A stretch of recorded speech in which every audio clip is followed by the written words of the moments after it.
बहुत सारे स्पेक्यूलेशंस हैं, जैसे कि WHO और चाइना क्या मिले हुए थे कोरोना वायरस को छुपाने में, या फिर चाइना ने WHO से कोरोना वायरस छुपाया, और या फिर चाइना ने WHO को बताया but they were not able to react in proper time. इन सब के ऊपर एक डिटेल रिपोर्ट एसोसिएटिव प्रेस की एक इन्वेस्टिगेटिंग टीम ने 2 जून को रिलीज़ की है। ये स्टार्ट हुआ था मिड दिसंबर से, जहाँ पे एक strain type of pneumonia Wuhan में डॉक्टर्स ने रिपोर्ट किया, जिसको यूजुअल निमोनिया वैक्सीन से ट्रीट नहीं किया जा सकता था। 27 दिसंबर 2019 को एक प्राइवेट लैब विजन मेडिकल्स ने इस न्यू वायरस को आइडेंटिफाई किया और गवर्नमेंट को रिपोर्ट किया, बट इसका इमीडिएट रिएक्शन ये था कि आप इसके बारे में बात ना करें, आप इसको दबा दीजिए। 30 दिसंबर को इस जो न्यू वायरस के सैम्पल्स थे वो सोशल मीडिया पे लीक हो गए। इसके लिए डॉक्टर ली को डिटेन किया गया, जिनको लेटर चाइना के द्वारा हाईएस्ट सिविलियन अवार्ड दिया गया था, और उस रिपोर्ट को भी वहीं बरी कर दिया गया।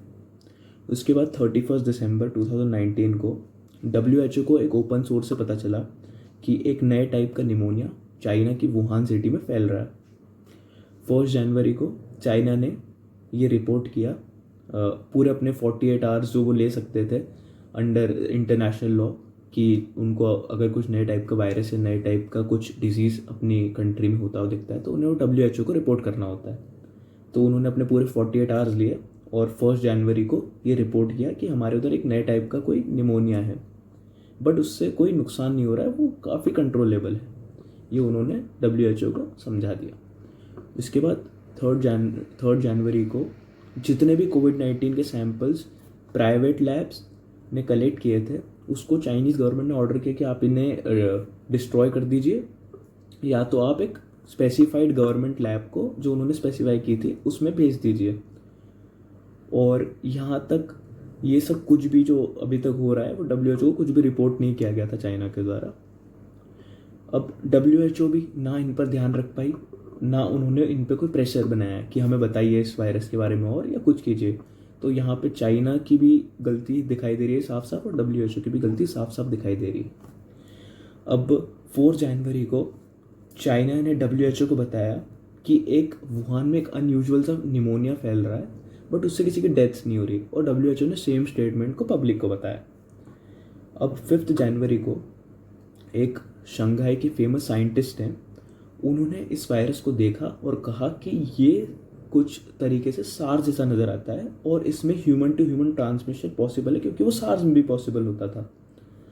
अब इसी सेम चीज़ को 3 चाइनीज़ लैब ने और भी पढ़ा, जिसमें वुहान यूनिवर्सिटी भी इंक्लूडेड थी 5 जनवरी को ही। फिर 7 जनवरी को ही वुहान यूनिवर्सिटी ने भी कहा कि एक नए टाइप का कोरोना वायरस है, एक नोवेल कोरोना वायरस है। 8 जनवरी को वॉल स्ट्रीट जर्नल ने इस रिपोर्ट को पब्लिश कर दिया और कहा कि वुहान जो एक चाइना की सिटी है उसमें एक नए प्रकार का वायरस, एक नोवेल कोरोना वायरस है, वो पाया गया है। यहाँ पे एक वॉल स्ट्रीट जर्नल जो एक प्रेस की तरफ से ये सब इन्फॉर्मेशन बाहर आ रही थी, यहाँ पे WHO की तरफ से कोई इन्फॉर्मेशन ना उन्हें मिल रही थी, ना वो किसी और को दे पा रहे थे, तो यहाँ पर बिल्कुल बेवकूफ़ नज़र आ रहे थे।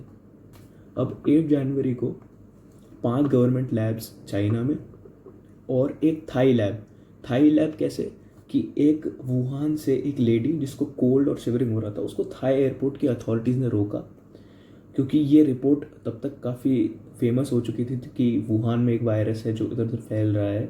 तो इस वजह से थाई बीइंग उन लोगों ने क्विक रिएक्ट किया, अच्छा रिएक्ट किया। उन्होंने उस लेडी को चेक किया, उसको ट्रीट किया और उस वायरस का सैंपल लिया।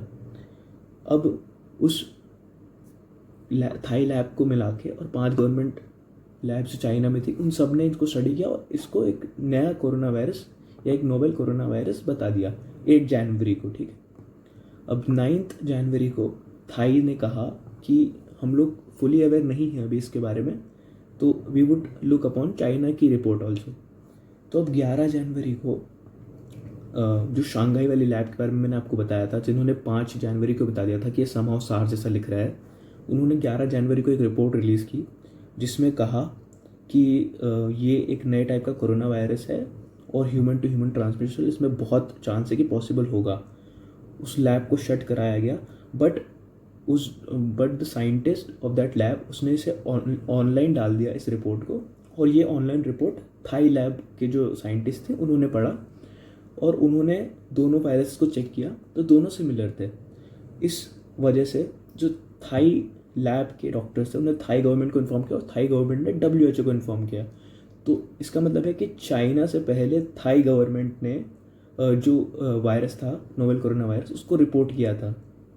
फिर इसके बाद जो थाई गवर्नमेंट ने कहा था, उन्होंने कहा था कि human to human transmission is possible, पर चाइनीज़ ने फिर कहा कि नहीं, हमें नहीं लगता कि पॉसिबल है। फिर उसके बाद 13 जनवरी को WHO ने थाई और चाइना के साथ एक टॉक रखी जिसमें इन लोगों ने इस वायरस के बारे में बात की। 14 जनवरी को चाइना की टॉप अथॉरिटीज़ का एक फ़ोन कॉल लीक हुआ जिसमें वो लोग बात करते हुए पाए गए कि सार्स 2003 वाले वायरस जितना ही खतरनाक ये वाला वायरस है और ह्यूमन टू ह्यूमन ट्रांसमिशन को रूल्ड आउट नहीं किया जा सकता। और उसी दिन 14 जनवरी को ही WHO ने एक रिपोर्ट दी जिसमें कहा कि human to human transmission possible है। फिर उसी को एक ट्वीट से बैक ट्रैक करते हुए कहा कि नहीं, ह्यूमन टू ह्यूमन ट्रांसमिशन बहुत अनलाइकली है। 20 जनवरी, ठीक है, 8 जनवरी को 6 लैब्स कंफर्म कर चुकी थी। 5 जनवरी को शंघाई वाली लैब ने कंफर्म कर दिया था। और अब 20 जनवरी को शी जिनपिंग, चाइना के प्रेसिडेंट, सामने आते हैं और बोलते हैं कि मैं जो इन्फॉर्मेशन सब चाहते हैं मैं शेयर करने के लिए तैयार हूँ। अगर उन्हें कोई भी ज़रूरत है, कोई जानकारी है, तो मैं आपके पूरे साथ हूँ, मैं पूरी जानकारी शेयर करना चाहता हूँ। अब 22 जनवरी को चाइना ने अनाउंस किया वुहान में सबसे बड़ा लॉकडाउन, बट इंटरनेशनल फ़्लाइट्स चल रही थी। चाइना के इस अनाउंसमेंट के बाद 28 जनवरी को WHO की एक टीम चाइना में आई शी जिनपिंग से एक मीट रखने के लिए। उस मीट के बाद 29 जनवरी को WHO ने ट्वीट किया कि China was brilliant in the fight against the virus, and उसके बाद 30 जनवरी को WHO ने इसे एक इंटरनेशनल इमरजेंसी डिक्लेयर कर दिया। और उन्होंने उसी के साथ एक स्टेटमेंट दिया कि हम लोगों को चाइना को रिस्पेक्ट करना चाहिए कि वो इस वायरस के अगेंस्ट हमें फाइट करने में जितनी मदद कर रहे हैं। इस रिपोर्ट को पढ़ने के बाद और समझने के बाद मुझे तो ये लगता है कि the Chinese government successfully manipulated and fooled WHO। 5 जनवरी को जहाँ शंघाई के एक साइंटिस्ट ने डिस्कवर कर दिया था कि ये वेरी सिमिलर है सार्स के और human to human transmission possible है, और 8 जनवरी को ही 5 चाइनीज़ लैब्स और एक थाई लैब ने इसे एक न्यू कोरोना वायरस आपको डिक्लेयर कर दिया था। तो WHO को 4 हफ्ते 30 जनवरी क्यों लगा इसे एक हेल्थ इमरजेंसी डिक्लेयर करने में? चाइना ने क्यों लॉकडाउन वुहान में 22 जनवरी को लगाया और डिक्लेयर किया कि human to human transmission possible है? This was a failure of WHO as well as, according to me, it was a strategy of the Chinese government। जहाँ पे चाइना की मेन सिटीज़ में ये वायरस नहीं पहुँच पाया, ये उन्होंने वुहान में ही सक्सेसफुली कंटेन कर लिया, जो बाकी दूसरी कंट्रीज़ को कंटेन करना बहुत मुश्किल हो रहा है, causing trillions and trillions in the economies and millions of lives in the upcoming future। Thank you everyone for watching the video, और प्लीज़ इसे शेयर कीजिए ताकि दूसरे लोगों को भी पता चले कि चाइना ने कैसे इस वायरस की रिपोर्ट्स को दबाया है।